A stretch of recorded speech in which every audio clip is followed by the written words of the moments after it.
Welcome. If you're a woman who has a sense that there's more out there for you, you're in the right place. I'm Whitney Baker, host of the Electric Ideas podcast. Somewhere along the line of work and kids, life carried on, but I lost track of my truth.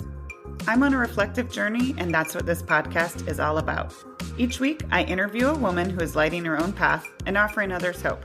Before our conversation ends, we'll share a reflective question for you to explore. Sometimes all we need is a jolt, a fresh idea, an aha moment that connects us to a sense of possibility. This, my friends, is what I call an electric idea. Welcome back to Electric Ideas. Today's guest is Michelle Lewis. Michelle is a color psychology expert, founder of The Color Cure, and author of the book we're discussing today called Color Secrets. Michelle helps people discover the entire world of color. She looks at it from so many different angles to see how it can support people's intentions and how people can strategically use color in their day-to-day lives. Michelle often talks about how color is one of the most underrated tools, and I think this conversation is going to have more layers than maybe you would expect. I know you're going to have some fun takeaways, so let's get started. Okay, Michelle, welcome to the show. Thank you so much. I'm thrilled to be here. This is such an exciting topic. I am a color lover, so I was an easy sell, but I think that a lot of people are going to have a lot of enlightened moments on just how deep color can go. I hope so. So I want to get into your book right away because you say in your book that color is the one universal language we were never taught. Let's start there. Absolutely. You know, when I started exploring color, I was in college. Someone gave me a book called If It's Purple, Someone's Gonna Die.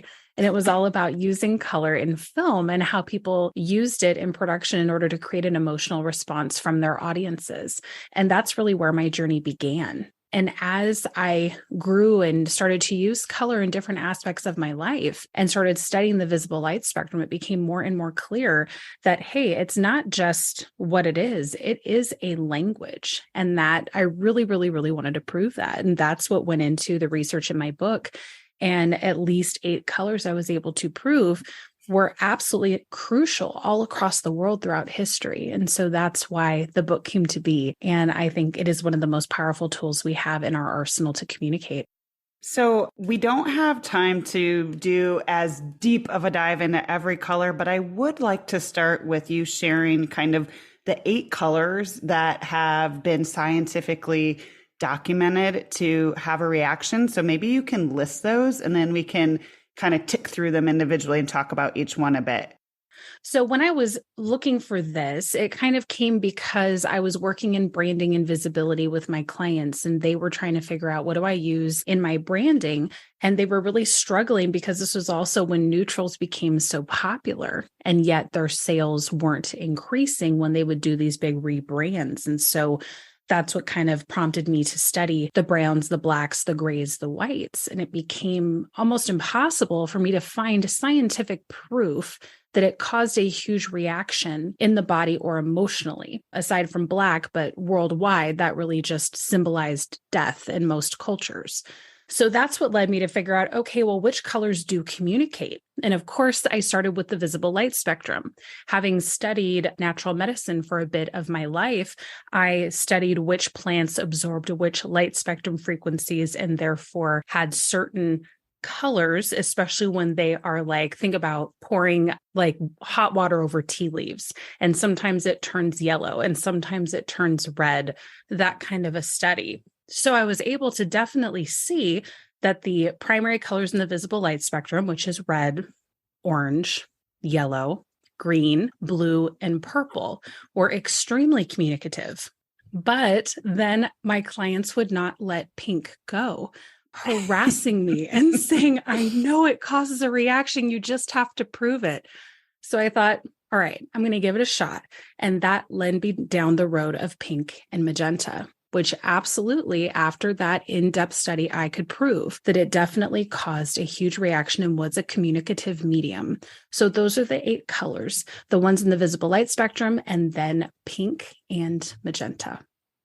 Okay, let's tap through a little bit on all of those because I find this so fascinating. So let's start with red. Why do so many people have such a strong reaction to red? Red is definitely the most physically stimulating color that we have available. It increases heart rate, blood pressure, pupil dilation. That was proven in the late 1900s. But at least from what I've seen, you can absolutely as well have your workouts be more effective. There have been different studies that have proven that by being either in a red environment, wearing red, can absolutely get you that kind of caloric burn that you want. It's also been used in film over time to absolutely be like visual fuel for a movie. You can think about like The Wizard of Oz and how her shoes are red and they move her from one place to the other. You can also think about a movie like Run, Lola, Run, where her hair and everything in her environment are red. So it's definitely the most physically stimulating color. And it's one that not only makes people take action, but can also cause a bit of stress. So I know you said in the book, and I've heard, but maybe you can help us from a color psychology perspective, why people who drive red cars get more speeding tickets. Yeah, you can absolutely look up. There's so many studies on red, and it does appear to move faster than other colors, specifically when it's on a car. So that's probably the biggest reason. And plus, we just notice it very quickly. So I think that especially cops, they're more quick to see that color speeding than if it was like a white or a black car. I surveyed my audience, and there were a few that said they were a little afraid of red. What's to love about red, and what do we need to be careful of in terms of everyday lifestyle for people that are thinking about how to use and apply color in their lives? Absolutely. So, well, the first thing I would say is that people who are either redheads or wear red, studies have proven that they are considered to be about 30% more attractive. So if you are going on a date or you are, public speaking or whatever, this can be a great color to improve your confidence.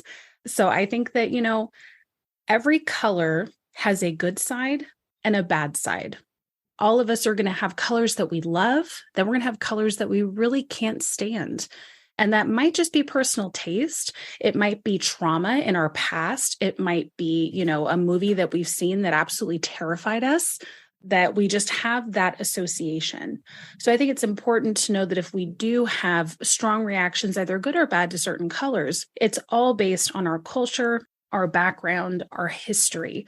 So it's really interesting to take in something like if it's my book or all the other books that have been written on color psychology so that we can just learn a little bit more about each color.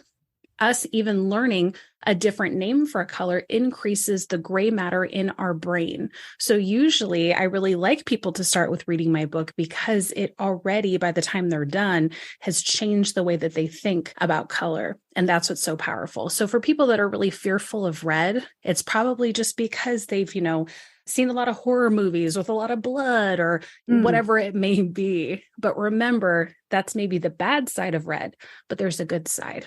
Can make you look, more attractive, and it can also bring you more energy. So if I'm feeling really fatigued, then I put on a red shirt, knowing that it is going to increase my blood pressure and heart rate and keep me awake for the rest of the day.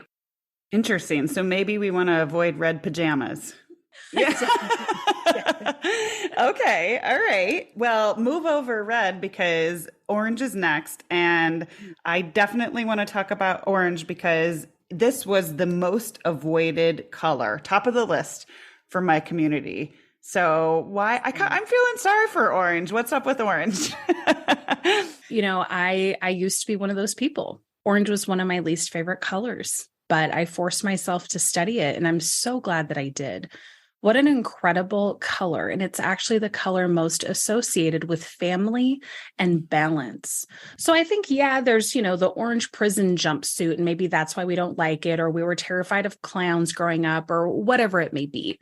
Sometimes it's seen as like a cheap color. But if you go all over the world, it's actually one of the most rich cultural colors. It's seen as a very spiritual and royal color in places like India. So it has so much significance. And for like realtors, they know if you want to sell a house, plant marigolds in front of it, orange marigolds.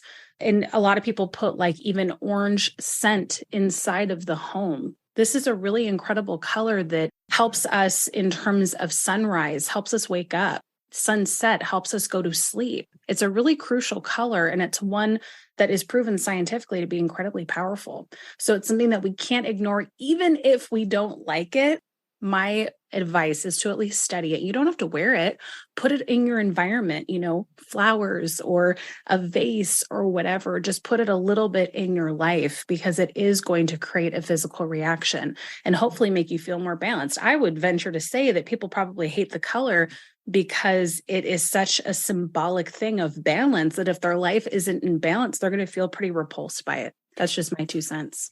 That's interesting because, you said it provides a welcoming feeling too and balance. Mm-hmm. And I'm glad you had those specific examples of smaller ways to incorporate, because I can tell you, as one of the minority people, as an orange lover, it is still very tricky to incorporate into a house compared to other colors. So yes, those small kind of punches with flowers or something like that is super helpful.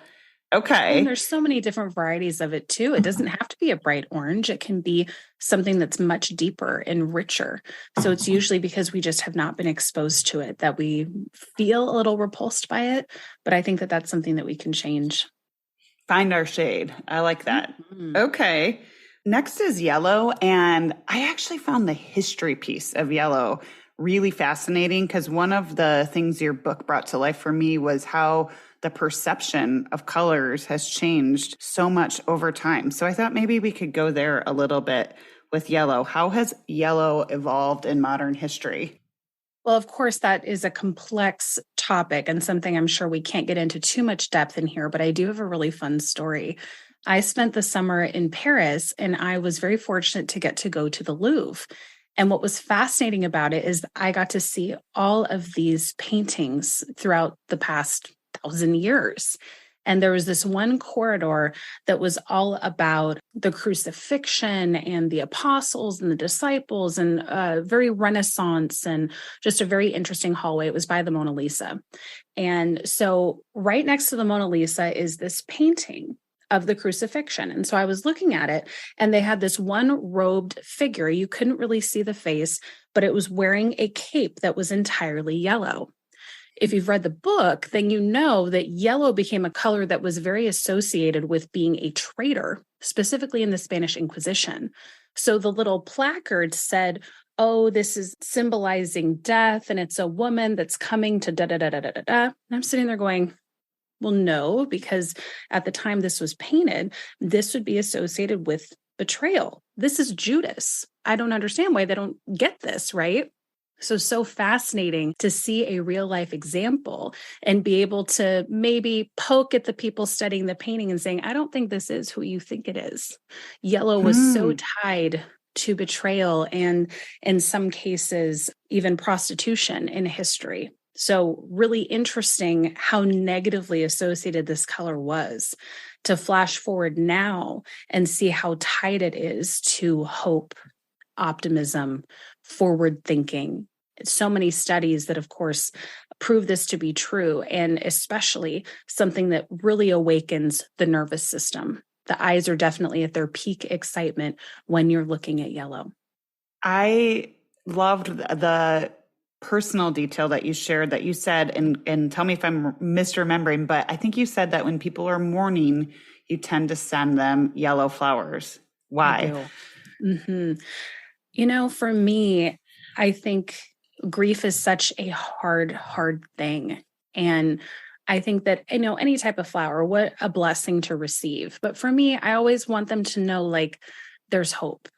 There is a future, even though it feels like maybe there isn't now. So those are the colors that I really love to send, because that's the message that I want them to feel when they receive it. Beautiful. Okay, on to green. And you said in your book that if there was one color you'd hope for all of humanity to see, and the only one color, you'd choose green. Why is that? It took me a long time to figure it out, because of course it's like, oh, blue's nice too, and I love purple and blah, blah, blah. But there is so much incredibility to green. It is the most balanced our eyes are when looking at a color. Our bodies can't get past a certain beat per minute in a green environment, which is why it might be a little bit harder if you're like training and you're running through the woods and going like, why isn't my heart rate getting above this? The body responds to green and it really forces it to find calm and balance, especially coming from a city and now living in northern Idaho. And I'm surrounded by trees all the time. I can tell you it's had such a difference for me. So I would want everyone to feel that way every day. So that would be the color I would choose. That's beautiful. I thought it was really interesting what you said. I'd never thought about why, from a color psychology perspective, why it might make sense that doctors wear usually green or blue scrubs. Tell us about that. Yes, surgeons were having such a hard time operating, which of course they're mainly looking at red. And back then they wore white coats into surgery. And what would happen is they would look up and then when they look back down, it would cause kind of like a blind spot, kind of like when you're looking at the sun and then you try to look around. So a surgeon went, well, I wonder if we change the color. And so they tried green and it would reset the rods and cones in the eye and help them then be able to, okay, I can look up, I can see someone in green scrubs and it would kind of reset their vision so that when then they look back in the body cavity, they could see more clearly. So that's why they did that, which is, I think, pretty brilliant. Fascinating. I think that's so interesting. And right? Color saving lives. Yes. Like I said, I mean, this is way beyond just like pulling something fun out of your closet is very fun, but it's way deeper than that. So I appreciate learning a little bit about each of these. So next is blue. And I hadn't thought about for a long time as I was reading your book that minus the skies and water in nature and food sources, blue is just rare in nature. Why do you think that? I think it's definitely a color that is pretty crucial to any living thing's survival. So I think that's why animals and plant life especially do not reflect blue often. Of course, you're going to be able to find a blue flower occasionally. And I think that that's because, you're getting more into the ultraviolet spectrum of light. And that's what butterflies and bees love and what they see, which is incredible. But I do think that especially for a living creature, we really absorb a lot of blue light in our cells and in our bodies. And so I think that's why we don't see it very often outside of the sky and the water. So tell us, when it comes to blue, what is one compelling reason when to incorporate it and one thing to avoid? Sure. This is a great color to have around when you are learning something new. It is the color that by far singularly stimulates the mind. So this is a really great color. This is one of my main brand colors, and it's because I'm teaching something totally different, right? And I want them to be able to have a little bit of subconscious trust with me to just like, hang on, I promise I'm going to prove it to you. So that can be a really powerful color. It can bring down the heart rate and blood pressure. So this is a great color when you have a high stress job. This is a great color when maybe you're having a really tense relationship to either put on your body or in your environment to calm things down. I personally choose this color in my bathroom. It's in all my cabinetry and even woven into my countertops because I want to calm things down before I go to sleep. But it is not a good color to have too much around you all the time because it's going to so stimulate the mind that everything else isn't going to be as stimulated. This is why it's so important to have that flowing relationship with color. If you're in too much blue, you might get into your head too much. You might start feeling a little bit depressed. You might have a really hard time and start maybe even gaining a little bit of weight just because you are not stimulating your body to move. But then again, a lot of people love putting their food into blue containers in their fridge because blue suppresses appetite. So you can see like how you can use it as a tool depending on where you're using it in your life day to day. Interesting. All right. So we've got, you said you discovered after pushing, you broke things into purple, pink, and magenta, right? Yes. Mm-hmm. All right. So what do you wish people understood about purple? Purple is such a great color. I think it gets a bad rap because it has so many ties to spirituality and mysticism that I think some people tend to not take it seriously. And if they see someone wearing purple, they might think like, oh, what a hippie or whatever. But Purple's a beautiful color. It's the last color in the visible light spectrum before you get into ultraviolet light, which is why it's so tied to spirituality. What I think is so powerful about purple is that it is a color of relationship to self and others, and it's a very strong connective color. This is the color I wear when I'm going to meet someone for the first time, especially a friend, because I want to be able to symbolize that, like, yeah, I do want to build a relationship. And it's a really great color to do that. It also can be very powerful. I have a lot of like therapists, even a doula that brands with purple. And it's because they want to show that connection. And it's very successful for them. What about people who kind of like orange? I mean, purple can be another strong color in our environments every day. So aside from wearing a purple shirt, what are some more small but intentional ways we might give ourselves a little dash of purple throughout our day? Coffee mug, jewelry, blanket. I always love doing like an accent blanket on a couch with purple. To me, it just feels really, really good. Flowers. Irises are one of my favorite flowers, and most varieties are purple. I actually have like a little garden area that is all flowers. And so I've purposely planted all the different colors that I can, just so that I can see all of them every day. You may not have the ability to do that in your home, but you certainly can get flowers once a week from your farmer's market and kind of play with the different colors and see how they make you feel. Great ideas. Okay, so now we're just down to pink and magenta. And with pink, I will say, because we touched a little bit in the beginning about personal taste and how color can be subjective for various reasons. And I will say that I went through a period of, especially like baby pinks and Pepto-Bismol pinks. It wasn't like I was indifferent. Like I was just like, no way, wouldn't touch it. And so I'd like to talk about pink, but also have you help people understand a little bit more deeply from a psychology perspective why they might be pushed away. Because I think some of us just have like a neutral, like, meh, doesn't bug me, but I wouldn't be reaching for it. But that's been like one of the only colors that has pushed me away in past times. Very interesting. This is where the psychology I find to be so fascinating, because specifically with pink, usually people are split down the center. They love it or they hate it, right? Usually if they hate it, it could be because, and I'm going to talk specifically about females, they were maybe raised and forced. Maybe they really loved blue and they were tomboys, but they were forced to have Barbies and forced to wear pink, forced to have that kind of obvious femininity. That's usually where I find that to be the most prevalent. They usually had pink rooms, pink bedspreads, all that. And so they're just done. They've broken up with pink. Other things, though, I find, especially when a female is older and they are like, pink is their gospel, it's usually because it's the only part of their life that's really safe and comfortable. And they usually want it in their home, on their skin, in their hair, outfits, all of that. And it's because it's the only thing in their life that really makes them feel good and safe.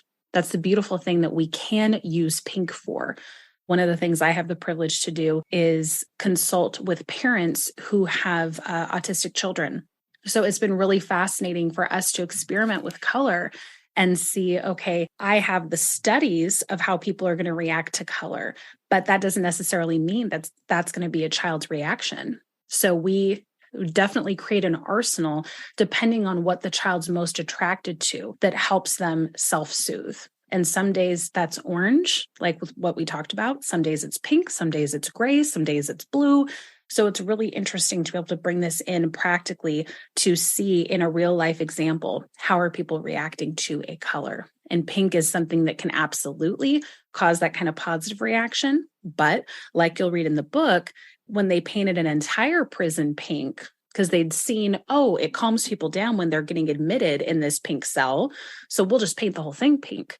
People went crazy and lost their minds. Wow. Well, that doesn't make any sense. Well, to me, and like you'll read in the book, it makes sense because when you are making pink, that's red and white. And we know what red does. So it's a very interesting thing when you study color. There's really no bottom to it. But something I did want to tell you that I will be updating the book with, I actually was working on with a dessert churro company, believe it or not. And they brand everything with pink. And I was saying there aren't any studies that really link pink to people being hungry or not. And so they did their own study and they polled over 2,000 people in Britain. And they found that sweet treats and desserts, 21% of people admitted to feeling those feelings of hunger for dessert when they're in a pink environment, which I thought was really interesting. Okay. All right. Well, interesting about pink. I think that'll get people noodling or at least paying attention to if they have a strong reaction either way to colors. So finally, we have magenta, and what you wrote about magenta really did shift my thoughts because I think I just kind of grouped it in with purple, but it's different. So tell us about magenta and what it stirs up for people. Absolutely. I was struggling because people were branding with all shades of pink and they were looping in magenta with that, pink, hot pink, magenta. It all kind of was very synonymous in people's language. And to me, I was going, well, the additives are totally different. Technically, it is a color that our brains make up, but it's the combination of red and purple, not red and white. So the more I studied it, the more I saw like, oh, it is different historically, like what you'll read in the book, but also just how people respond and how it's been used throughout history. This is one of the most politically charged colors that's been used. And so it's much more tied to boldness and revolution than like pink, comfort and femininity. Totally different. So that's what was so fun to discover, to go, no, there actually really is a difference between these two colors. So that's what I found. So interesting. And I can understand that distinction and it'd be easy to group them together, but so interesting. All right. Now that we have some grounding in these colors, you don't have to give us something for every single color, but you do go through a bit of a cheat sheet for what color to wear for important scenarios. So maybe you can just give us some of your favorite standout examples that maybe you've shared with clients or have had kind of aha moments for yourself with what color to wear when. I was working with an author who was narrating her book. And the last book that she narrated, she really struggled, lost her voice. So this was not something that was really exciting to do. Of course, it's great to record your book, but it was just like, okay, am I going to deal with this again? And I said, well, why don't you try wearing orange? So she wore an orange sweatshirt. And she flew through the recording, never lost her voice, had a great experience, which I think was just so incredible. I had someone that was getting on stage at the Kajabi event over the summer, and she was struggling with what to wear. She was leading a panel, wanted to feel, authoritative, but also conversational. And so we went through a couple of different outfit choices, and she chose magenta. Kept people's attention, got the biggest laugh in the room, had a really great experience. So those are just two that are coming off the top of my head that people are able to use in their daily life to assist their intention through what they put on their skin. Do you think it's important that we cycle? Because there's so much out there right now about wearing certain colors. Do you think it's kind of important that we cycle through some different colors so that we're just testing it out and experiencing them all in terms of what we choose to wear daily? I think so. I think, you can read all the books in the world, but color is personal and it reacts depending on whether or not we're there. And that's proven through the double slit experiment. So if color, aka light, is responsive to whether or not we're there and we're perceiving it, then I would venture to say that we're all going to have a different relationship with the colors we wear. And I can give you a generality of what colors mean, but it might be totally different for you.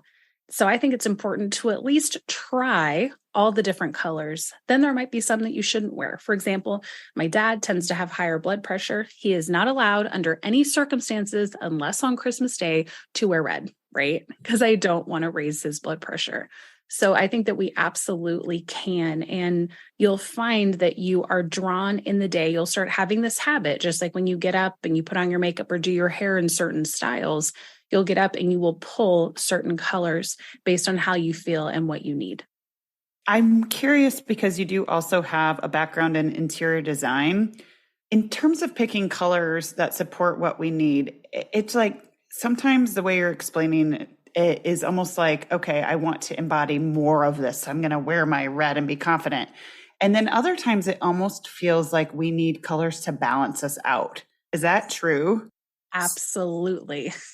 So what's your best piece of advice for making color decisions in our home or office environments that support us?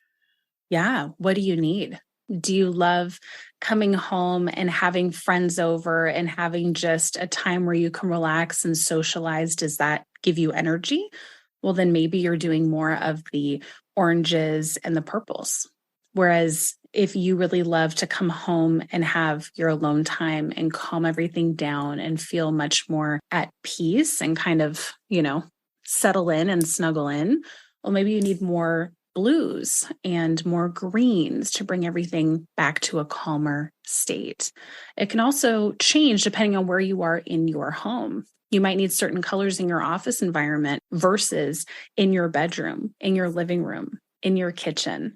So I think that absolutely looking at this more as a diagnostician in your own home is very powerful.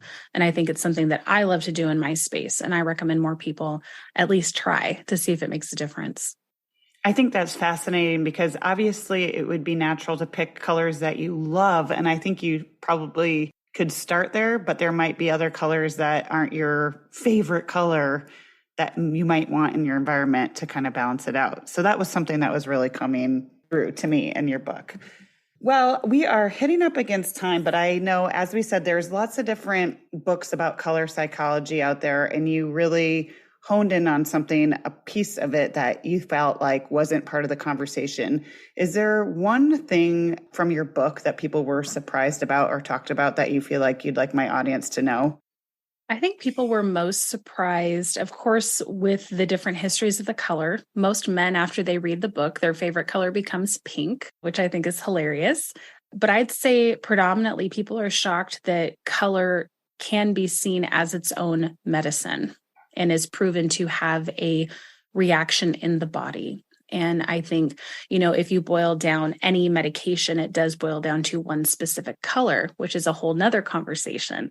But knowing that we can treat ourselves and help ourselves with color, whether it's on our skin, getting more natural sunlight into our eyes, this is something that I think needs to be a part of the conversation, because I think it's something that has purposely been taken out of our education and out of our experience, where we go from gray schools to gray cubicles to gray homes. And so if anything, I just want to show how powerful color can be, how it can not only help us as adults, but support our children and be seen as the tool that I believe it was put on this earth to be. Wonderful. Well, thank you so much. I always end my episodes by asking my guest to share a reflection. So I'll ask you now, what's one question women could be asking themselves more when it comes to color? Are the colors you're repulsed by colors that you need to heal things from the past?